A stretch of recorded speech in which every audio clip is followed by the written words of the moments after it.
So hi hello అందరికీ నమస్కారం.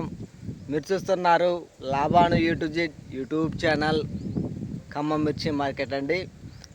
ఈరోజు తేదీ 10వ తారీఖు 9వ నెల 2024 సెప్టెంబర్ నెల అని చెప్పుకోవచ్చండి.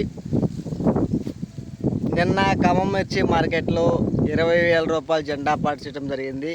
ఏసీ మిర్చి, తేజ మిర్చి అండి. ఈరోజు వచ్చేసి మంగళవారం. ఈరోజు కూడా నేను సోమవారం 20,000 రూపాయలు జెండా పాటు చేశారు తేజ మిర్చి, ఏసీ మిర్చి. ఈరోజు కూడా ఏసీ మిర్చి 20,000 రూపాయలు అయితే జెండా పాట చేయడం జరిగిందండి. టుడే ఖమ్మం మిర్చి మార్కెట్ ఏసీ మిర్చి జెండా ప్రైస్ 20,000 రూపీస్ జెండా పాట. ఈ వీడియో మీకు నచ్చితే లైక్ చేయండి, తోటి రైతులకి తెలియపరిచే ప్రయత్నం కూడా చేయండి. ఓకే, బాయ్ అండి.